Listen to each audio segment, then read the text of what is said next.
excuse me. Hey, aloha to welcome to the KNF office hours with me, Dr. Drake.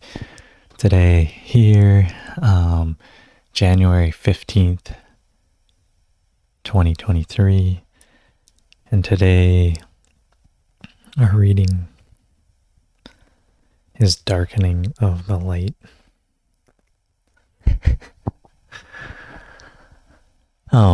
Darkness reigns in the external world now. Disengage from negative feelings and maintain your inner light. This is a time when darkness and inferior energies surround you. The image is that of the sun completely swallowed by the earth. The only light left is that inside your own heart. And you and you are counseled to return to it, maintain it, and quietly nourish yourself with it. It is in the dark moments that a correct attitude is most important. If we fight against the darkness, we are swallowed by it and suffer great misfortune. If we react to the lack of visible progress with despair and negativity, we extinguish our own inner light and block the aid of the creative. If we try to persuade others that they must return to the light, we exhaust ourselves in vain now. It is times such as this that it is wise to adopt a stance of outer disengagement and inner perseverance. Do not focus on or interact with negative influences around you.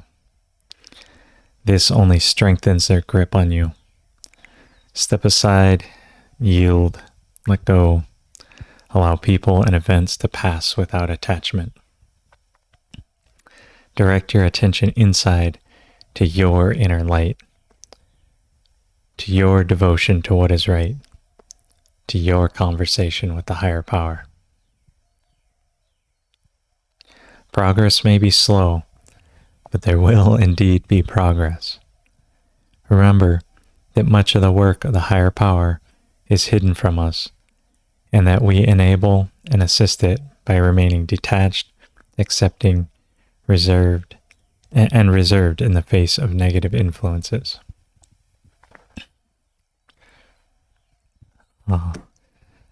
Yeah, so good to see you all here. Winter time. Out where I guess most of you are, maybe not in New Zealand. It's summertime for you, Willie.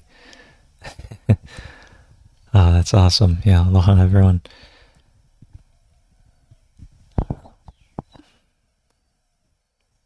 So, I do have some slides.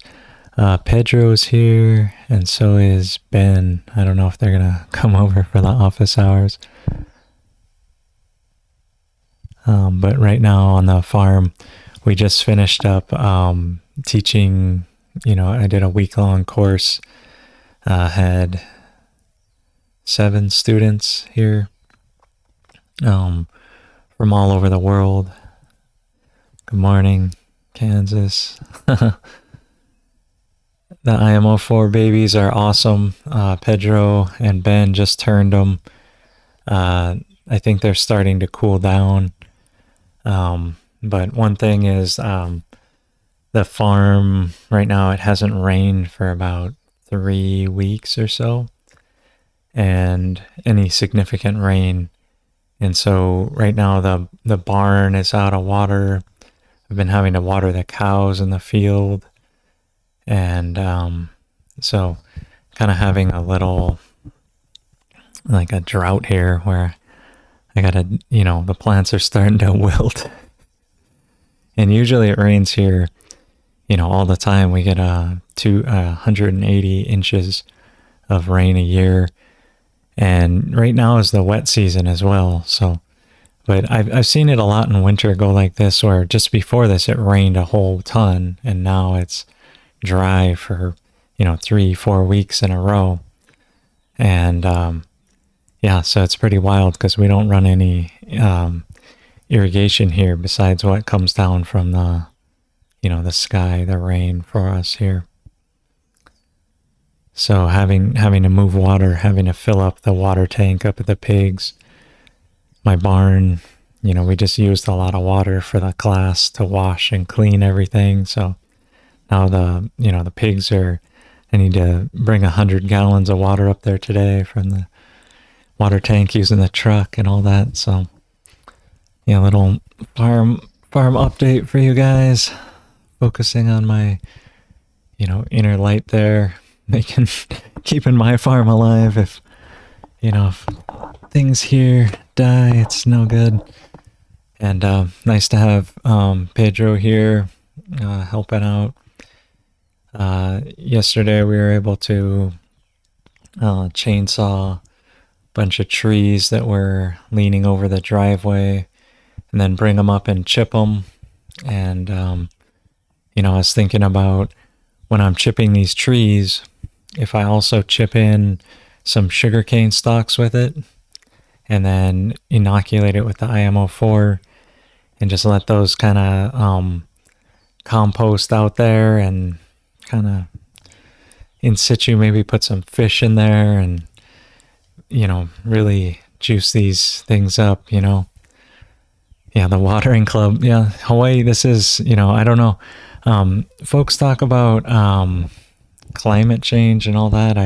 It's actually one of the things I wanted to talk to Pedro about. He was telling me about that agriculture, when we, like 90% of the water is evaporated out of modern agriculture or something like that. Whereas in a forest, a lot of the, the water is retained and then put up as rain, and then it comes down. I don't know. He was saying something about that's causing more more changes for us than anything else. But what's up, everybody? Tuning in from all over the world. So anyway, yeah, we just covered all Master Cho's 9 solutions, plus Young Song Cho's disgustingly cheap solutions as well. And now we're pretty, well stocked on the farm. I gotta go around and spray those things, keep the plants alive, especially with this drought and all that, and get the good tractor sprayer going, and maybe do that today, get a bunch of water up there. So I do have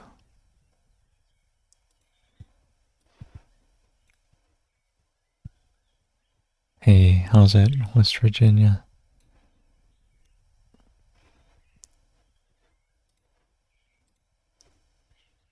I do have this to share and continue on. Does anyone remember where we were? We're at number Master Cho's presentations. We went through, we've been through a lot of this, right? We've been through all the soil, building these things. So if you haven't seen these here, what's up, West Virginia? Nutrient cycle. That looks awesome. What page is that? Oh, we were down here. Were we down here? We finished plant juice? It's good for human.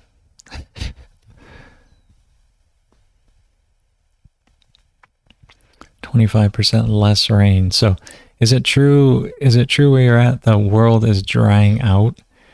Is it true?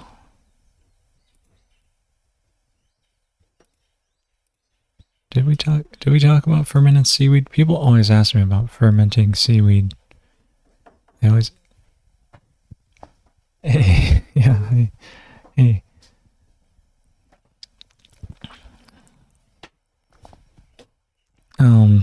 Want to get settled here? Yeah. Morning, everyone. Hang on, not yet. Yeah. So, let's see here. So here on this Hey guys, get settled behind and make sure that you can see yourself in this picture over on this side. You see this one? Can you make sure you can see yourself over there? But oh, the pooch is here. Hey pooch. People always ask about seaweed, right? People ever ask you about seaweed? Yeah. So there's this guy in Brazil making fermented plant extract with seed and with seaweed, and also another guy making biofuel with microalgae. So yeah, seaweeds, they're really interesting because they have a lot of mineral content, right? A lot of trace minerals. They're like one of the things that have most trace nutrients. Seaweeds. Yeah. So do people ever ask you, can you ferment seaweed? Yeah. Yeah, so here in Master Cho's slides here, you see this here, it says seaweeds, effective for plants' growth, reinforces fruit color, use a light stone to press down on brown seaweed. Then he lists this Latin name. Because of the juice, brown seaweed can be extracted faster than others. And this is in his recommendations for things to ferment, right?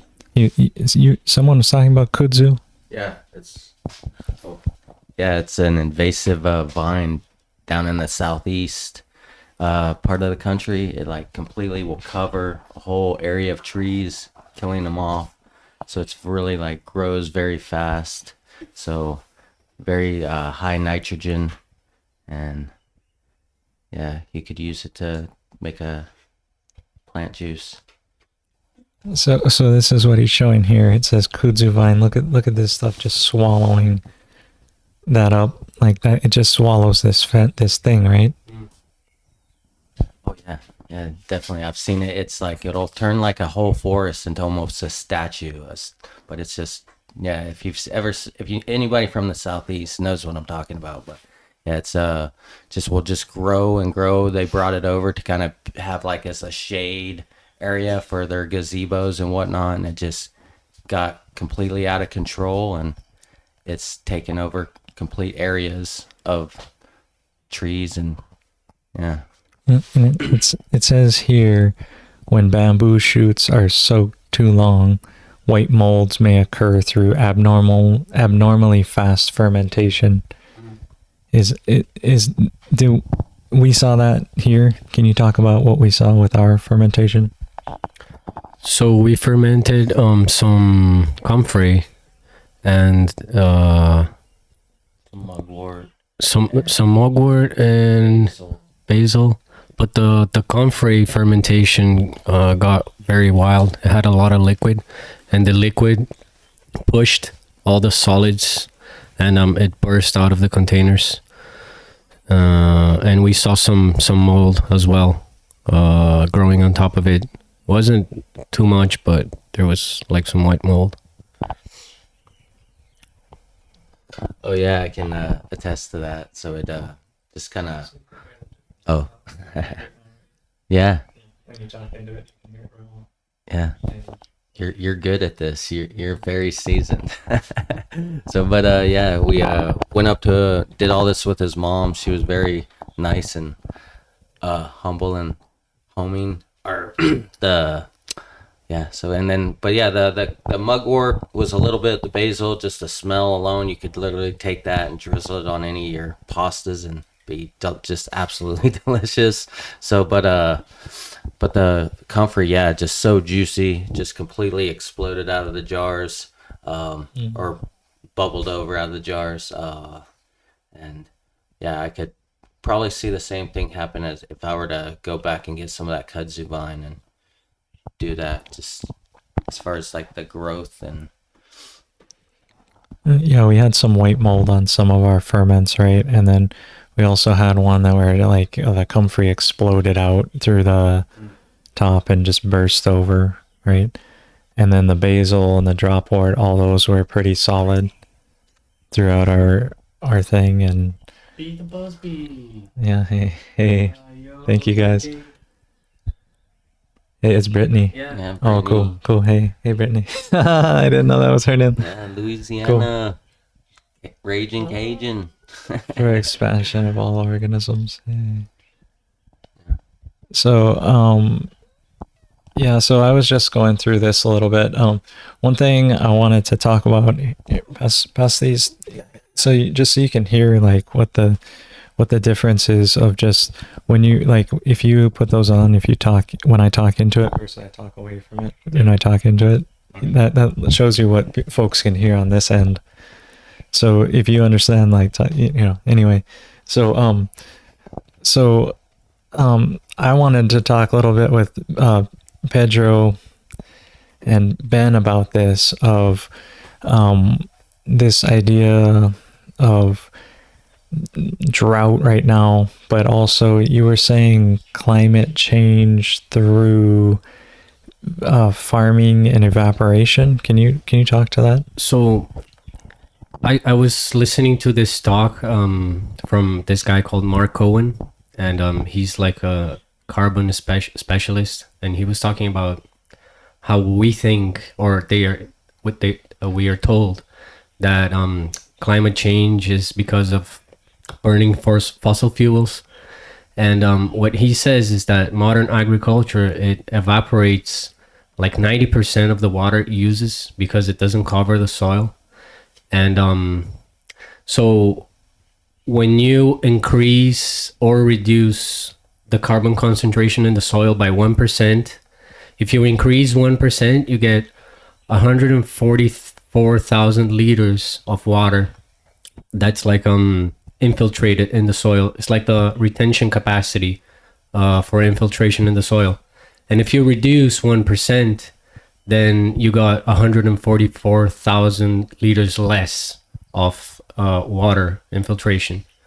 So if we don't cover the soil with carbon, we get evaporation, loads of evaporation. And so he says that water has 3 times more potential of heating up than any other greenhouse gas. And we also get drainage from the continents. So he says like the sea levels rising is not because of only the ice cap is melting because of climate change. We're also like draining the continents. And so our underwater rivers that like birth the springs and everything, they're just like going like really dry, and this affects like aquifers. Yeah, the aquifers, and this affects evaporation because trees have less water to work with. So it's all like a snowball effect where we don't cover the soil, water evaporates, that heats up the atmosphere, and yeah, it's going pretty crazy. So then there's this book here. It's in Portuguese, but also Ernst Gotsch. Yeah. As a way of like really, I think this is like a solution to keep moisture in the ground and to pump your soil full. You guys, you were here, you got to feel the living soil. What can you tell me about that? I mean, compared to where I live in Arizona, it's just totally different. Just the color, the texture, the activity. We microscoped some stuff, so yeah, it's just totally different. And just to see like what's above the ground, being able to what the ground below is producing above is just pretty amazing, and then the ways to kind of control everything. So yeah, it's very amazing. Have you seen any successful desert systems where, like, I know there's that one guy that planted a desert in Israel or something, but Jeff Lawton, I think, was his name. I'm not familiar with him. Yeah, no, we have, I mean, I'm not going to say it's completely dry. We have very successful gardeners down there in Arizona. So it's not to say that it's not impossible. We have a very good seasons, but Yeah, we've got like a worm farm down there that does amazing things. I've even got a shirt for a lady that has her own web channel. She does amazing things. So, yeah, State everything. 48. Yeah, exactly. State 48, growing in the garden, actually.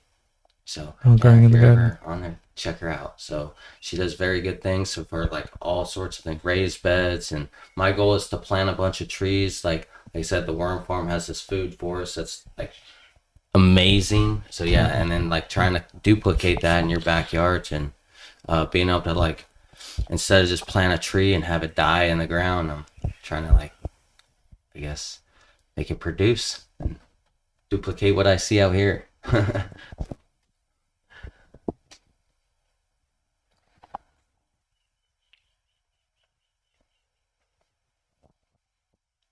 Oh, hey, so Alvin K wants the fermented seaweed recipe. So with this information here, can you guys make a recommendation for him to do a fermented seaweed out thing? We're not just we can discuss it, but here it is. I mean, it's just under that. The recipe was basically, this here, it says what to collect, but the process, or no, this is the principles. Where's the process? It's just like kimchi. You guys can explain the process, right? What are you gonna do? So you're basically gonna take the seaweed, put it in a bowl, sprinkle with some sugar, and start mixing it, and adjust the sugar. You want to get all the surface coated with sugar, but not too much sugar. And then once all the material is coated with sugar, you put it in a jar, compress it to get all that airspace, the oxygen out, and yeah, put a paper cover with a string or an elastic band. Let it ferment for about 5 days, and then you're gonna pour it by gravity. You don't want to squeeze all the crap out, just the juice. So you can leave it for about like 2 or 3 hours to like really get all the juice. And then the solids you can further ferment with water to get vinegar, or you can throw it in your compost. And then you're gonna use it 1 to 500, so that's 2 ml per liter or per gallon. What's your usage per gallon? 1 to 500. Yeah. How many mLs per gallon though? 4?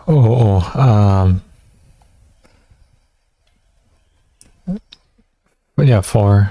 All right, guys. 4 8. Metric. 4 or 8, yeah. Basically 4 milliliters or 8. But you can always get the calculator app. Yeah, exactly. KNF calculator. Yeah. So yeah, that's the basic thing, and we went over that, right? And there's so many nuances. We saw so much difference between so many plants. Do you think with seaweed, it's so moist, would you kind of squeeze out a little bit of the seawater maybe to start when I first get it, to like put a rock on top to let it like sit, and then like instead of trying to like super compress it, just like let a rock sit on top of maybe like something like this in this picture here, like where you could put the seaweed in and like put a rock on top and let it drain the seawater out, and then ferment the seaweed with then mix it with sugar at this step here, like this, to go through, and then later drain off what came out of this seaweed and the sugar out, right? So it's like a two draining step for seaweed, maybe. I would think if I did it, that's how I'd do it. No, I mean, it makes sense, right? I was gonna add to that. But instead of having a rock just gravity feed like with this after the end, but then to start, depending on that moisture content still of the seaweed, you don't want to overuse of sugar, because then you're just wasting sugar. So you probably use a little bit less sugar and just start off small, and believe me, a little goes a long way, especially if it's a wet material like that. Do you think you would be able to use dried seaweed as well if you don't have access to the ocean and you get like good dried seaweed, just like hydrated with some beer, like the Oigen? Yeah, exactly. That's like, yeah, just like we do with the dried herbs. Just throw a little beer in there. Some Heinekens. Some Heinekens for the night. Green bottles only. Yeah, vodka shots. Yeah, man, you're wild, man. You're a wild man. Yeah, I gotta buy extra vodka when Ben's taking the class. Right. So Alvin K is asking Fan of Young Sung Cho. Yeah, nothing better than getting Alvin K. with the if you pigs. need a bacteria source like LABs to feed on the sugars. Hey, post up. Aloha, brother. Wait, who's asking what? Alvin K. He, Down. he needs to super chat some stuff. Do we get the bacteria source then? Yeah, thanks everyone for the super chats. That's amazing. Do we need a bacteria source LABs to feed? Here's my Wait, super you chat. you wanna super chat? Yeah, make it. Yeah, My come on. super chat.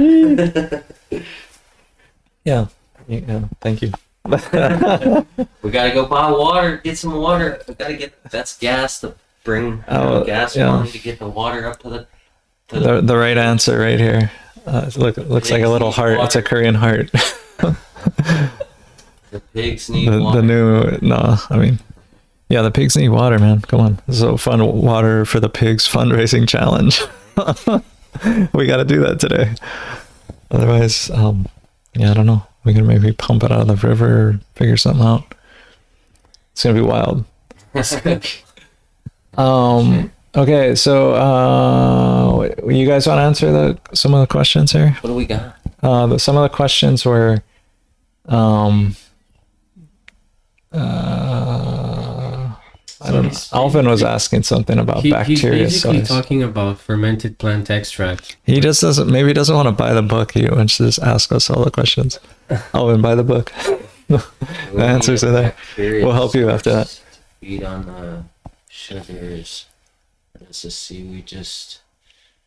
Yeah, no, if you're making a fermented plant juice, it should the labs will already be on it. Labs are everywhere. So you just cover it with a little bit of sugar and it'll just osmotically just release everything. And I would say even if, like he's asking, if you had dried materials, if you had a whole bunch of kelp meal, like you said, rehydrate it with some beer, and then kind of drain that beer off, and then you could do that osmotically.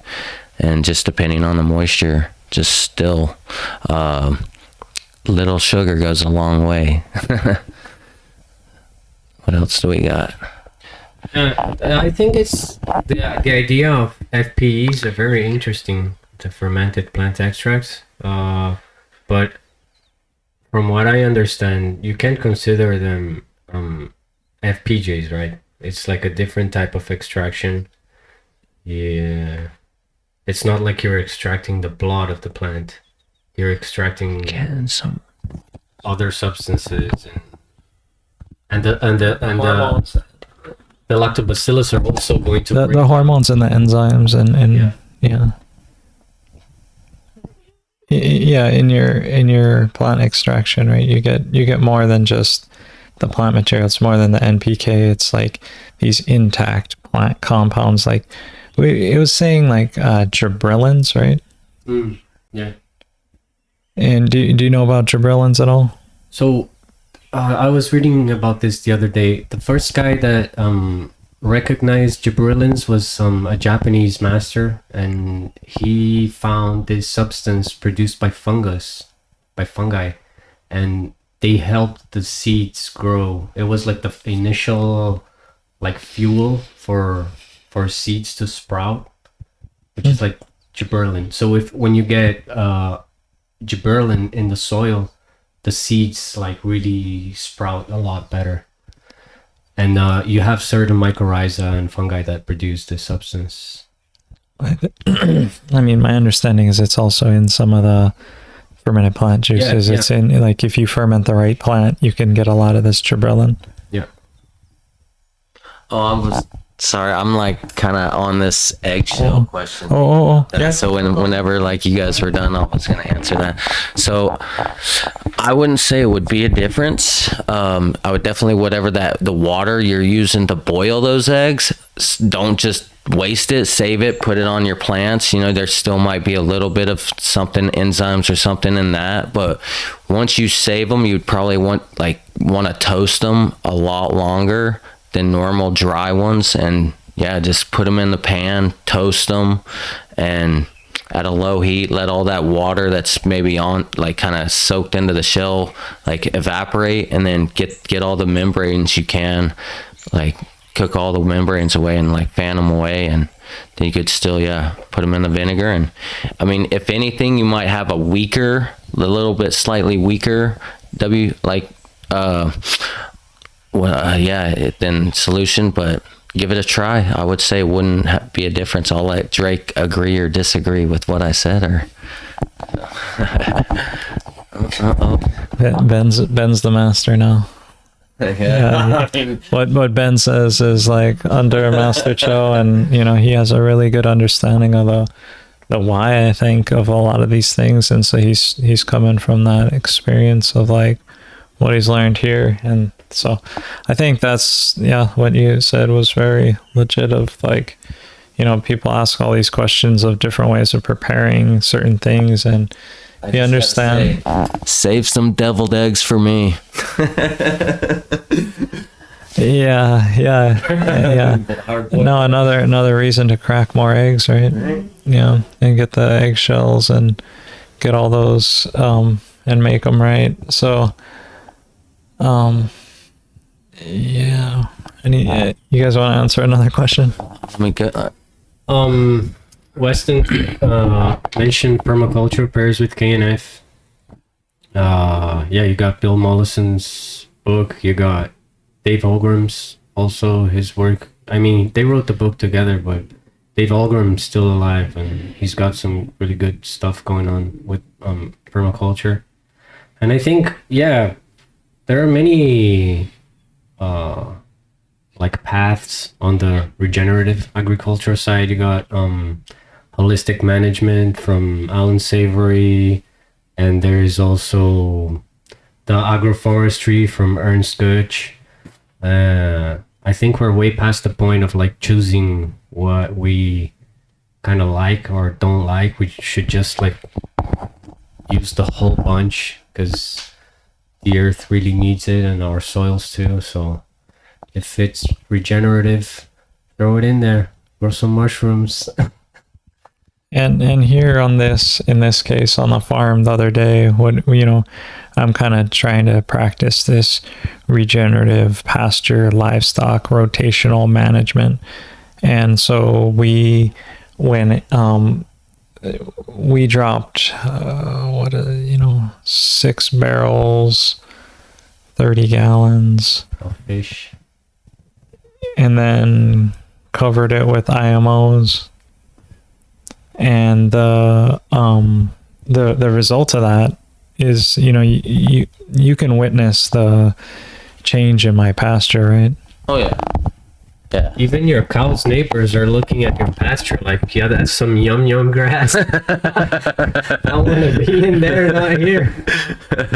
Yeah, they definitely got whenever we moved, or he moves the cows over, they'll definitely have some green grass, like you just see. Even he was talking about even with the drought here, as they call it, the 3 weeks of no rain, but you see a significant difference in grass, yellowish, like starting to turn shorter, but right near where he's placed all these like fish heads and stuff in piles and everything, and it's just green, chest high grass. And like he says, like the cows are just looking at it with envy, like so. Oh, and one of the things that you can observe as well is that in his pasture you get like this big clumps of grass that the cows won't eat, because they eat their favorite grasses first, right? And if they have access to everything, they're only gonna eat their favorite grass, and they're gonna leave the rest. And in your pasture, you don't see that. The cows eat, like, it's a much more homogeneous thing. They eat everything because they only have access to that one space, right? And I think in general, like in the big picture, that it's game changing that they can manage the whole thing and not leave anything like just aging up. Or because we have in agroforestry we have this term called senescence, which is like when plants they come to the end of the cycle, they start giving out like these old growth hormones that says that the plant is at the end of the cycle.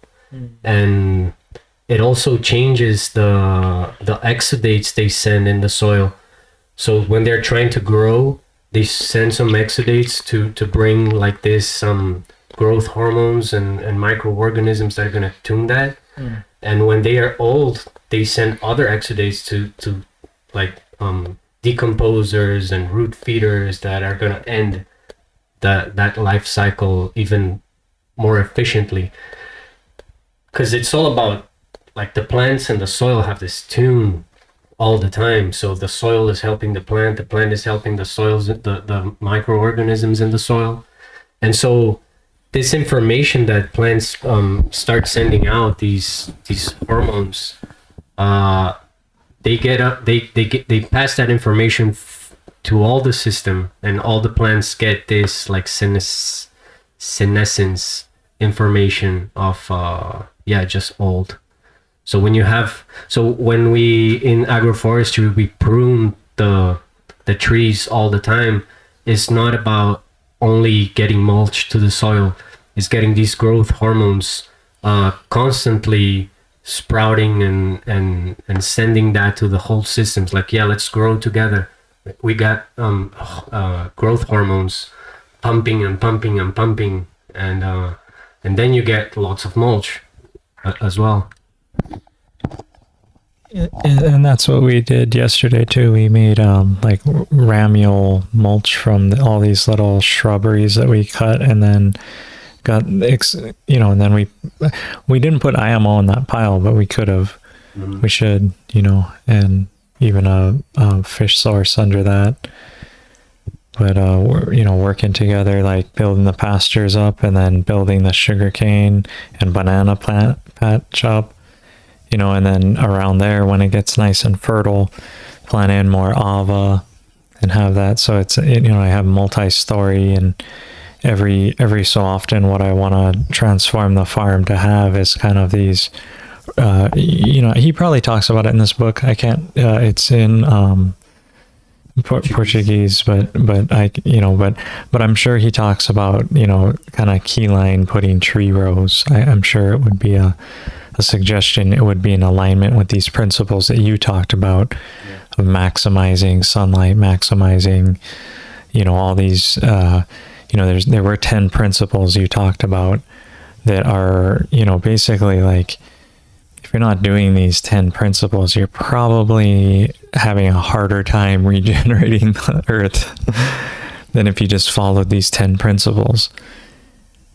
I'm sure there are other systems out there besides just this here, of how to accomplish what we're doing, right? But those principles you talked about, they're like general principles, I think. And the interesting part is that it's only about mimicking nature and observation. So if you look at a forest, it has all those 10 principles happening all the time, right? So first is coming down from the pedestal, acknowledging that we are not the most intelligent species, but that we are part of an intelligent system, and that we have to work with symbiosis. Like all species, we think about competition, and it's all about cooperation, right? So coming down from the pedestal and just having some humbleness that we're not the most intelligent guys, and we need to learn from nature.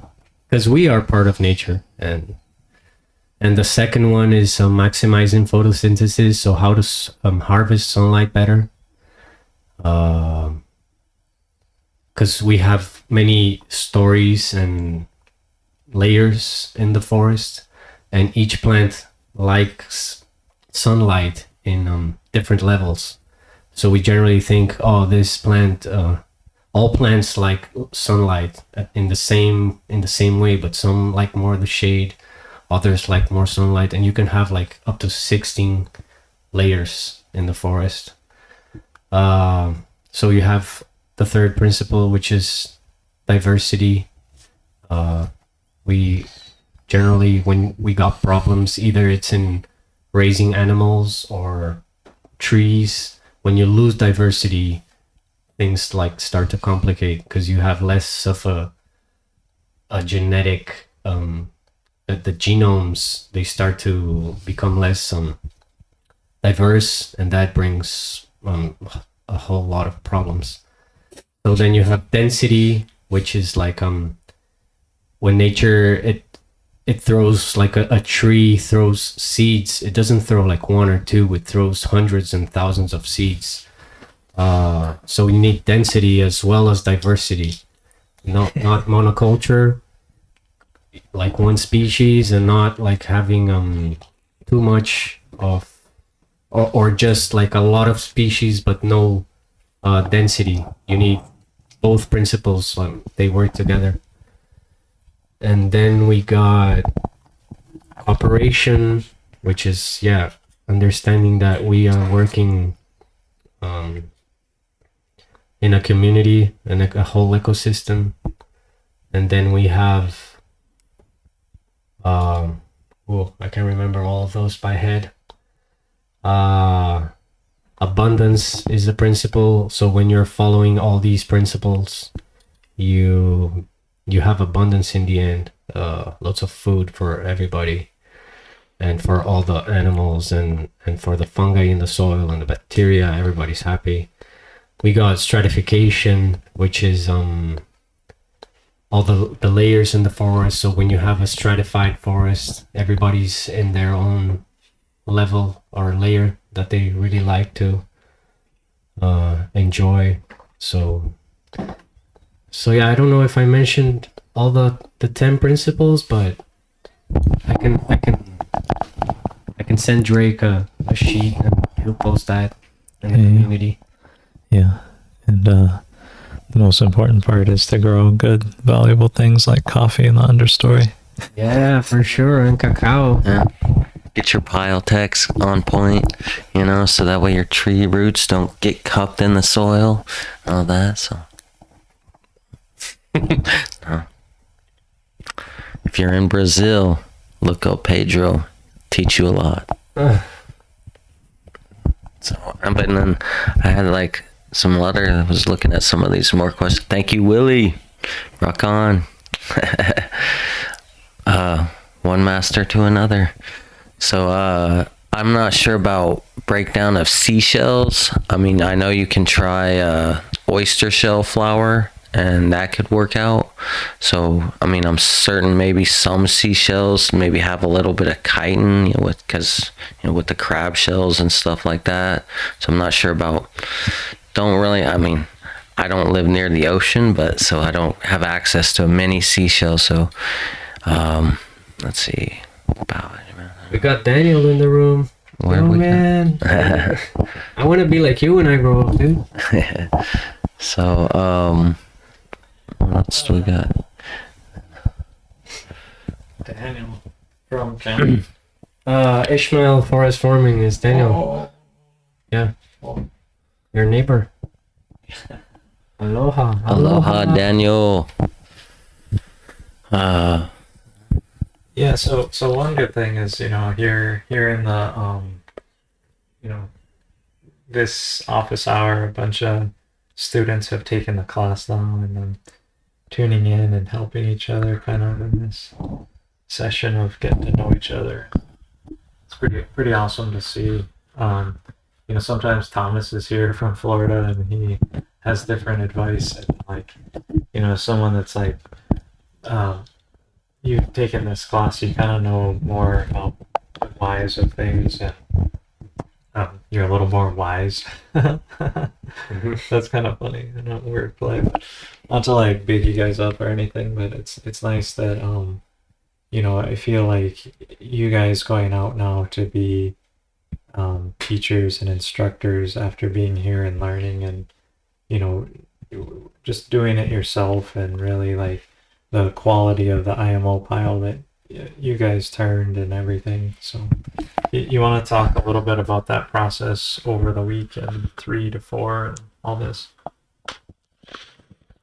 Okay, so first thing we did, we started with, we kind of did, it was this like almost like a Pulp Fiction sort of setup. We started one step forward and then worked our way backwards, obviously, because taking our IMO, collection box takes a few days. So we were able to kind of get that set up, but then had previous IMO2s already, mixed them with some, our substrate, got it all mixed up, let it sit, let it heat, then just, we weren't alone. We had a whole, 7 other people. Shout out to Brittany, Heather, Dan, and Dan and Daniel. Sorry to make it sound weird, but Shay, and who else do we have? Brittany, Shay, And Leah. and Leah. Shout out to Leah. So and then, so we went up there, turned everything on multiple times. Yeah, who can forget Suze? Yeah, and the food. But yeah, just complete process of getting it done, and then just seeing it, like feeling it, not just like seeing temperatures, because temperature, thermometer you can never trust a thermometer, but getting your hand in there, by your touch and the feel to what you're feeling for. So there you go. Yeah, for me, the most important thing was like tuning taste buds and smell, because when we do it, we know we can see the results and if it smells good or bad. But being here, I could see what Drake was doing, and just like, get the taste buds adjusted. So now I go back home and it's like, now I know what it should taste like and what it should smell like. So that was, pretty cool. And making the IMO3 pile was awesome. Very active pile. We used horse feed, which I never used before. I really liked the result of it. And active pile. The IMO4 was like going crazy, 130 degrees. And yesterday night we spread it thinner, and today in the morning it was kind of cool. So I don't know if we killed the pile or we piled it a little higher this morning to see if it reacts again. Yeah, because it was very strange last night. The past 2 nights, it's been like, even in the morning, you get up there, just steam pouring off, and you crazy, we're tropical weather, but literally the steam just coming off this pile. And even last night to see it, and we're like trying not to let it overcook, so it's like layered it, or we flipped it, but then didn't even stack it too high or too low. It's kind of even kill with what we had done previously. And so we're kind of, oh no, did we fuck up? Did we mess up? Don't want you to get like fined or anything and stuff. So, for my stupidity. Britt is asking how thin. It was like, 10, 15 centimeters tall? About. Yeah, I would say, damn, metric and system and conversion. So it was probably about good 4 to 6 inches high, 6 or 7 inches high. Probably, a shaka, high. A shaka high. So can you speak to the difference between the IMO3 where we are propagating the microbes and the IMO4 when we're like activating them to the soil? Can you speak to the difference of that? So the IMO3 was very just kind of warm, and then once we mixed in like the soil from, you know, went into the banana little patch and got some soil and then some actual clay, a little bit of clay-like dirt that still had a decent amount of moisture in it. Just once you mix that, like that's where I guess all that steam started to accumulate, and just it accumulated and then kind of just rose from there. But very kind of similar, just but active. Like I guess what he's saying is IMO3 kind of gradually heated up, but that IMO4 just took off like a wildfire. Bye, Daniel. See you later, man. I hope we get to meet before we leave. Yes, sir. We'll come see you. So IMO4 is way denser, right? It's more heavy, and the IMO3s are like a very light pile.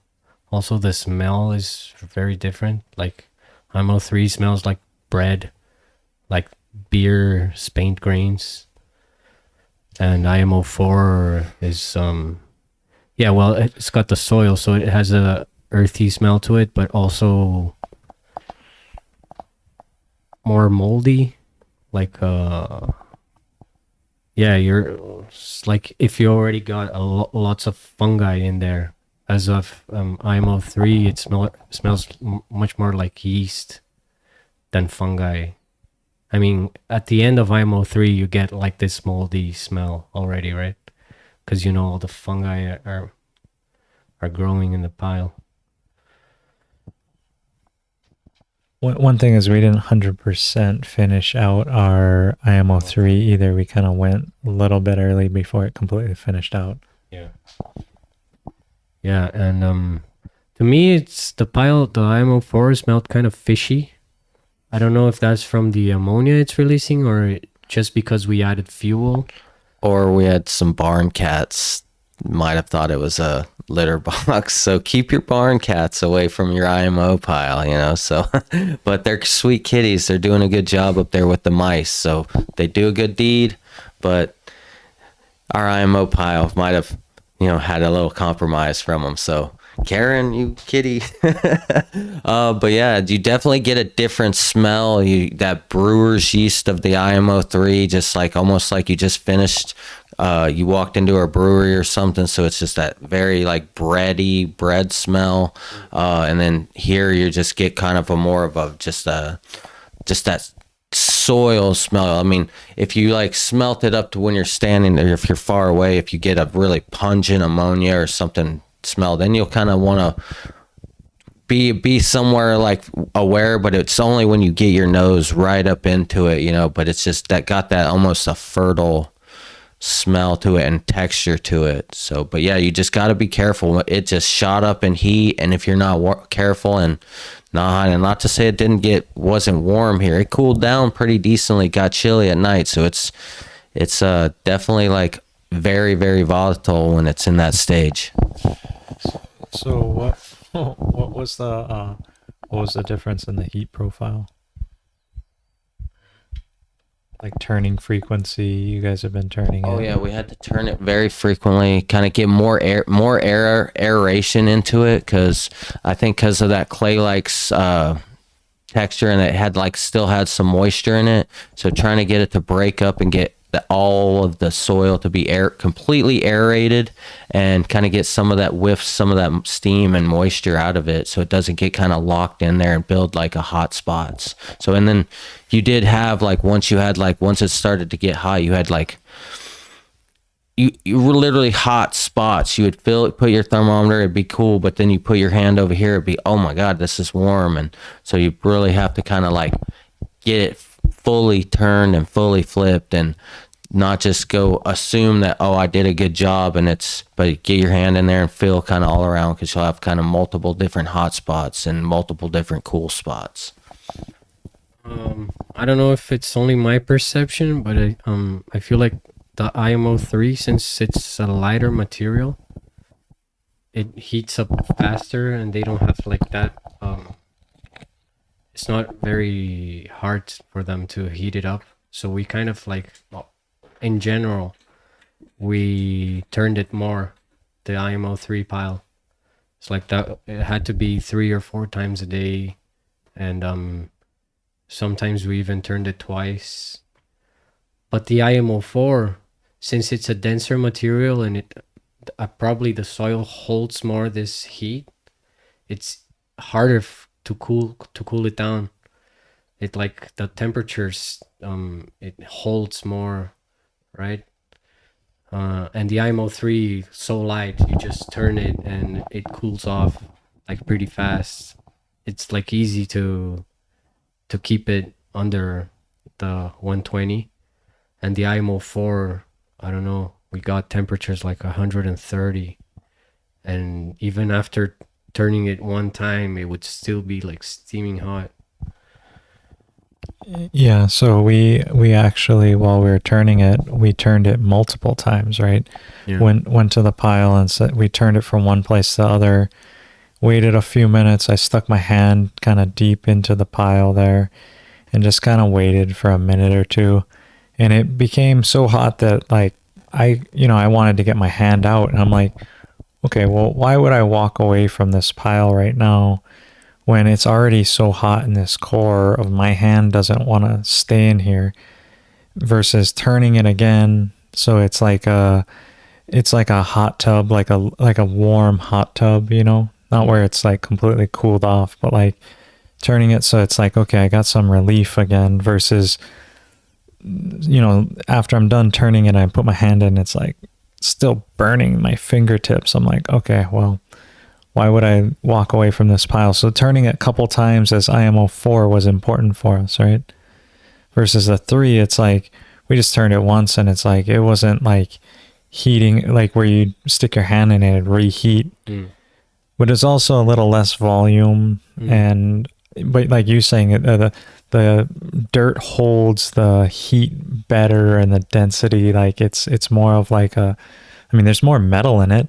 It's iron, it's like aluminum, all that. Like we're teaching the microbes how to use those earth materials, and they're making it denser and denser. And like, of course they're going to heat it up and we're going to bend it, but they're going to be like shape shifting anyway. Because we propagated them to 1 trillion in that first stage. Then we mixed those into the soil, into this dirt mixture, right? That's... The crazy part was seeing how we put like that clay-like soil, which was very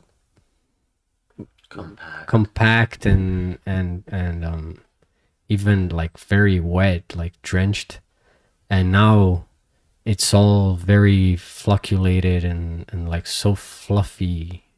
Yeah, so it changed the structure from the soil completely in 3-4 days. Which is amazing. Yeah, super quick. Just super quick. Like texture change. Yeah. Oh yeah, texture change. Just texture change. Like I'm trying to like compare, but yeah, if you could only feel, and that's sort of like only thing you can do is like feel. So. Well, what did you feel like? How did it change? Oh, you go ahead. No, just to start with, we had like it was heavier, like denser, and now it's really fluffy, like got like a almost like a bagged, like if you had a bagged potting soil mix, but without all like the pumice and the perlite and whatnot. But it's just that very fluffy. Easy to work with. You don't have the little big clumps of anything. It doesn't want to stick together. Like you can kind of hold it in your hand very kind of loosely, and it won't. I'm sure once you add moisture to it, it'll just compact like a big ball. But right now, it's just like very easy to work with, and soft, and feels amazing. But it also it really sticks to the skin, right? You can see there's like lots of like the production of these proteins, glomalin, like IMO3 doesn't stick to your skin. It like you can clean it off like very easily. And IMO4, it like creates a layer that like kind of glues. Yeah, but the so fluffy. It's like a nice warm bed.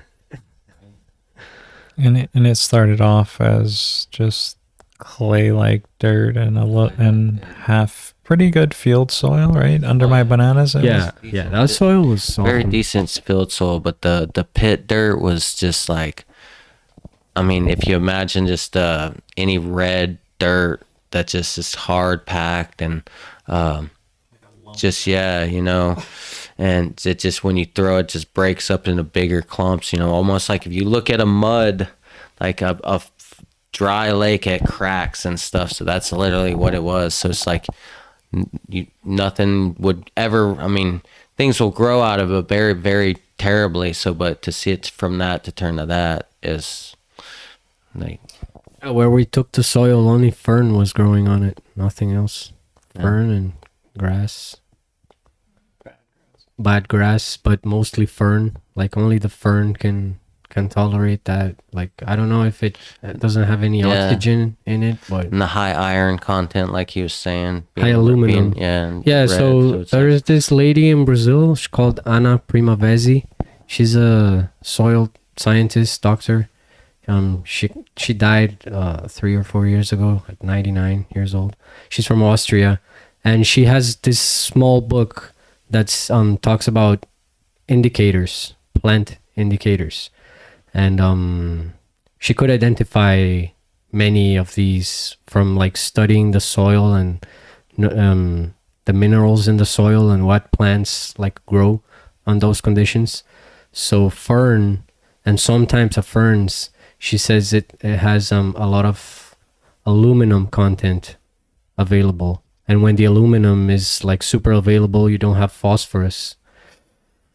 Because, I don't know if you guys here have heard about the trophobiosis by Francis Chabousseau. It's this French guy. And he talks about, so you have like the combination of minerals in the soil. And it's kind of what like this German chemist, the barrel of the minimums, yeah. But so when you have one nutrient or mineral in excess, then all the other ones are not balanced at all. So you can have, so it's like, you have, I don't know, excess aluminium, but it's not only the excess of aluminium. The phosphorus is completely unavailable in the soil. Yeah, he's like, it'll lock it out. Like certain minerals like gonna get a lockout. And so if you look at my soil, it's almost like, and this is my understanding, I'm not 100% sure on this, but I was told by a university scientist, this is my recollection years later, is that our soils are super high in phosphorus, but because it has this aluminum lockout where it's like the plants exhibit this symptom of no phosphorus, where they'll sprout like if I just take a lettuce and just put it out into the soil, it would sprout and then it would never get past its thing and it can't put its life into it, and it's a phosphorus deficiency. Which is good to use natural farming, because there's phosphorus if I'm using a plant juice. There's phosphorus if I'm using an amino acid, like the fuel. There's a phosphorus component probably in the vinegar. I'm not 100% sure. And then also I can put seawater, and that's another phosphorus component that I can add to get this unlocking, right? Yeah, and also when you throw in fungi and bacteria, they're going to feed the worms, because fungi and bacteria are very good food sources for worms. And the worms, when they eat, they produce all these humic and fulvic acids. And humic and fulvic acids, they since they're acid, it's like they have a negative polarity. They will join with these aluminums and other bases in the soil, and then they will retain it. So you have like aluminum humates and other types of basic substances like a plus sign, the positive ones, they join with the negative side of the force, and then they all become one.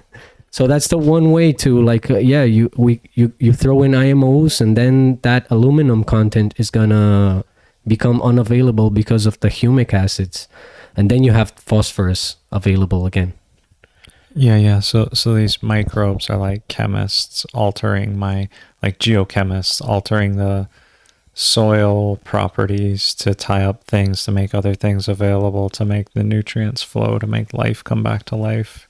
And it's maybe just a slower process, but what we can do is we can create these IMOs that are just like highly trained, and then inoculate them into this area, and then spray these nutrients onto them to be like, hey, here it is.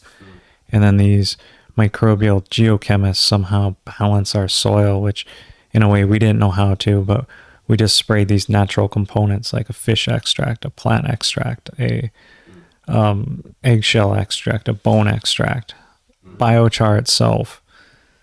And then these microbial geochemists are like, I've been highly trained in this pile that Pedro turned for me. I graduated from Pedro Turnpile University.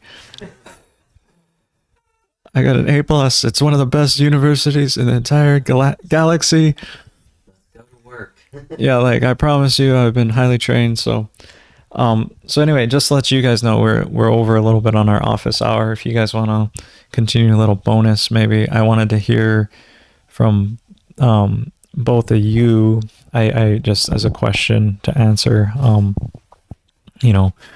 Here YouTube, potentially 16,000 people, potentially 1 million, potentially 1 billion people. What is your message to the world?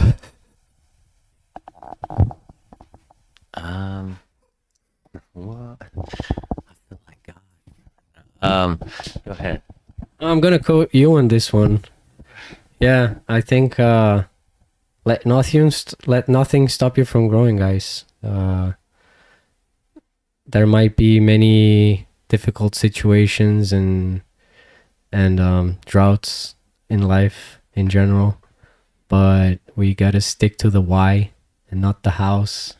So every time when it's difficult out there, remember yourselves and ourselves why we're doing this, and make more resilient communities with more abundance, more food, more health to everybody, and share the love. Come to Hawaii, take a class from this guy. It's freaking awesome. I really recommend it. And thanks everybody for tuning in. It has been a pleasure to be here in Hawaii with Drake. Time of my life. So thanks, Drake. Thanks, Ben. Yeah, no, thank you. This guy, I'm gonna be like thinking of him for years to come. Him like re-revolutionizing Brazil and not completely the whole South American continent. So, but yeah, I could say just everyone like put all of our why fight? Let's grow, let's grow, and the good, the bad, and the ugly. So, but yeah, grow.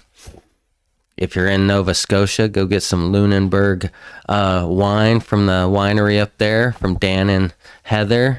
Support a local family-owned business. And if you're in California, go to Leah's Fruit Stand, fresh picked fruit and flowers. Where was she located? If you're in Brazil, look this guy up. If you're on Hawaii, come here, go see Shay sing tonight up on the north end near Kona, and then who else? Come see me in Arizona if you want. You don't have to, but you can if you'd like. But I'll teach you a lot, and then yeah, God bless, long live the natural farmer, and be joyful, be happy. Yeah, Happy. Thanks for tuning in, and thanks you guys for being here. Thanks to everyone around the world that makes this happen. Pure KNF Foundation, quality education. I want to lift up the camera a little bit here. We got like Master Cho up here hanging out in the office. Spirit of Master Cho. Hopefully, we'll get continue his honor of his legacy and all that, of just bringing good quality stuff to you and around the world, inspiring you to go do this, because what makes it good If you're for in us Louisiana, go see Brittany. I is forgot different. Brittany. How could I forget We're- about you, no, Brittany? Gosh. we're all teachers. We're all doing it. So yeah, engage, do it. You know, be, so got like a little heart. Cool.